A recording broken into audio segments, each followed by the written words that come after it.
Magluluto nga pala ako ng no bake mac for low budget only. At ito nga pala yung mga ingredients na gagamitin ko para sa low budget na no bake mac.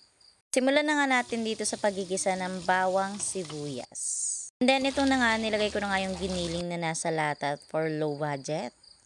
Para sa mga nagtitipid dyan pero gusto pa rin makapagluto ng bake mac, o diba? At ito nga, nilagay ko na nga itong ketchup na nabili ko. Daanin na lang talaga natin 'to sa pasaharapan ng luto ba. O 'di ba mukhang napaka-perfect na nga nitong sauce ko at nakaluto na nga rin talaga ako nitong macaroni. At imimix ko na nga 'tong sauce at saka macaroni. O 'di ba napaka-perfect. Anyways mga mi, kalahating kilo nga pala itong ginamit ko dito. At itong ang bilaong pinaglalagyan ko ay size 14. At ito nga't magsisimula na nga ako magluto ng bechamel sauce. Anyways, ang ginamit ko nga lang pala dito ay isang evap at saka nestle cream na maliit at saka niyadyad na cheese. At ayan nga, natapos ko nang lutuin yung bechamel kaya naman nilalagay ko na nga dito sa ibabaw. O diba perfect? At ayan na nga mga mi, ang finished product. Diyos ko, napakasarap nito. Try nyo na din to.